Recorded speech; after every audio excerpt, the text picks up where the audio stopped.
周子松議員係，唔該。係，多謝主席。咁就我睇翻附件一嘅文件啦，就其實自從呢一個財富情報及調查科咧成立以嚟呢幾年咧，實際上就即係睇到嗰個接獲嘅可疑交易數目啦，同埋因洗錢被捕人數啦，同埋定罪人數咧都係大幅咁增加嘅。咁尤其是局長正話都有介紹啦，就被定罪嘅人數咧，被檢控嘅人數咧，就即係上升咗幾年咧，上升咗差唔多12倍嘅嚇。咁喺呢一個角度睇咧，都即係證明過去嗰幾年呢一個單位咧，實際上係工作成效咧係值得肯定嘅。咁我有啲問題想再了解下啦。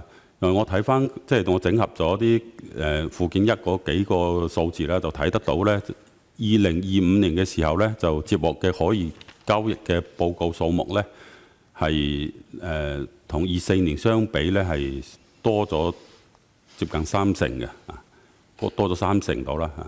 但係咧，佢反而被捕人數係下降，同埋呢一個其實係點解會有呢個原因？原因係咩咧？即係數目係多咗30%，但係被捕嘅人數咧係少咗差唔多40%。咁呢個我想聽下佢係咪啲個案係比較特別啊，或者係咩情況？咁第二個問題咧就文件嘅第6C 段咧就提到咧，犯罪集團係利用弱勢社群作為傀儡洗錢嘅情況咧越來越多。咁我想了解下呢個越來越多，依家係到咗咩程度咧？有冇啲數字咧可以俾我哋參考下？即係尤其是針對外傭啦、學生啦同埋低收入人士，分別有冇啲數字？或者對比下過去嗰幾年有冇啲數字咧可以睇到嘅趨勢係點樣？同埋咧警方或者政府有冇啲咩對策可以即係令到呢一啲嘅弱勢社群避免被呢啲洗黑錢嘅集團去利用作為洗錢嘅工具？係，多謝主席兩個問題。好啊，唔該。兩個方面嘅問題，唔該啊，副局長。好，多謝主席。咁首先多謝議員肯定我哋相關嘅工作。咁至於議員問到有關嗰個嘅檢控同埋嗰個可疑交易嗰個嘅數字，同埋喺6C段關於嗰個傀儡戶口嘅數字咧，我交俾警務處同事去俾大家啲具體嘅回應。好啊，唔該，係咪警務處同事？唔該。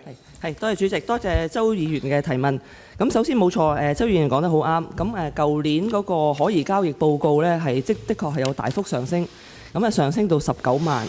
咁但係咧，依啲我要強調咧，依啲可疑交易報告咧，未必係等同因為呢啲係情報嚟嘅，未必係等同咧係即刻咧可以採取拘捕行動。咁當然我哋要係進行一啲嘅評估啦，甚至咧係要再進一步咧去發展呢啲情報啦。咁所以咧，同嗰個被捕人數或者個執法最終嗰個結果咧，未必係成正比嘅關係。咁至於舊年嗰個被捕人數咧，其實點解會比前年可能有少少下跌咧？就主要係因為舊年開始咧，我哋同律政司商量之後咧，我哋有一個新嘅調查或者接查機制，就係採取一小隊同一個隊伍就去負責去調查同一個傀儡戶口持有人。咁所以咧就避免咗咧有不同嘅隊伍咧都對同一個人採取拘捕行動。咁所以呢個咧引致到嗰個被捕人數咧係有所下降。咁另外咧，關於嗰個弱勢社群，咁周議員講得好啱咧，就係我哋過去咧都留意到犯罪集團咧係會利用一啲弱勢社群，例如咧外傭啦，咁啦去引誘佢哋咧去賣佢哋嘅戶口啦，或者借佢哋戶口出嚟咧去做一個洗黑錢嘅用途。咁呢方面咧，我哋其實咧都係好開心得到金管局同埋銀行業界嘅幫助啦。